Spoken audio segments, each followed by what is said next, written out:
Another happy-go-lucky topic was brought up on the Game Wisdom Discord channel, which you'll find invite to down below. And it's on the discussion about game preservation, and specifically from the aspect of digital distribution and what it means to preserve these games. Now, digital distribution has been a godsend for the game industry. The ability for you to literally buy games from the comfort of your own home and never have to go into a store or deal with stocking issues and stuff like that has been a massive net positive. Anyone who doesn't understand that is a damn fool.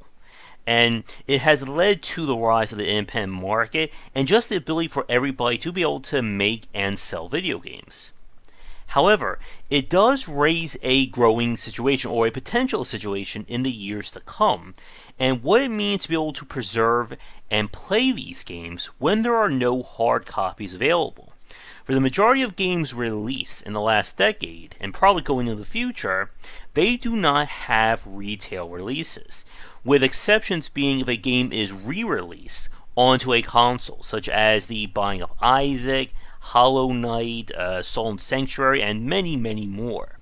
For most of these titles, however, they remain tied to whatever digital store they're a part of, and that raises a few potential hurdles when it comes to preserving these games. First is an obvious one. What happens if the store goes under? I'm sure everybody watching this right now is a huge fan of Games for Windows Live, and I bet all of you would defend that service to the death if the need arise. But Games for Windows Live was one of the many casualties of kind of the format or digital store wars over the last few years. And it had on there several notable games, including I think Banjo-Kazooie Nuts and Bolts, I think a few of the other rare titles as well, and more that I'm forgetting completely right now. And when that store went out, if those games weren't available on another platform or were store locked, well, guess what? Those games are now permanently dead. Another case is when we talk about games that have to be updated or locked to the store in order to be ran. Anyone knows, of course, about always online games such as Diablo 3, which you must have a Battle.net account in order to work. And excuse me for 1 second. Sorry about that, we had the phone ringing. But back to the point. When games are tied to an always online client, it does create that additional hurdle when it comes to getting these games to run and also to preserve them. Many of the older games of the last decade, or I'm sorry, in the thousands I should say, had to basically dial home to the server in order to install them. Stuff like SimCity Societies, Command & Conquer, I think it was Red Alert 3, and several others. Now, a few of the cases have had that DRM layer removed, but there are still many more that don't. Even more so, if a game ties required patches or improvements to an in-game launch or an in-game server that you need to go access. If those servers are no longer being maintained or available, you're not able to play that game at the patch version. And while that may not be important for some games, there are titles, as we have seen, that have had massive day one patches or continued development changing those games in dramatic ways. No Man's Sky being a very obvious example of this. But the point being, without having a hard copy at hand, it becomes harder to play these games if something goes wrong with the store. Now, Valve has most famously said that if, Steam gets destroyed or Valve goes out of business somehow, when the apocalypse happens, that they will still be a backup way to play and get these games going. But if there's no valid internet connection or no easy way to do that, again, that causes some concern. Now, the thumbnail for this art, or the thumbnail for this piece here, you may think that is noted actor Burgess Meredith from The Twilight Zone. But no, that's actually me in 30 plus years from now when I'm wandering the wastelands, searching for an internet connection to get onto my Steam account, so I can finally play Europa Universalis. Well, in 30 years, I'm sure they'll all be up to, number 6? And I'll be able to do that, but then we'll discover that the DLC is tied to a Paradox server that is no longer available. and it's just not fair. There's time now. But let's switch to some game footage to wrap things up as we talk about a few more perils and if there is an easy solution to this. But first, a quick shout out to our Patreon supporters. And now a quick shout out to our supporters over on patreon.com/gwbicer. This is footage of Castle of Illusion, the remake of the classic Sega Genesis game, that for a period of time, due to licensing issues, was removed from the Steam store by Sega. And fortunately though, after a few months of worry, they were able to renegotiate with Disney and get the game back up.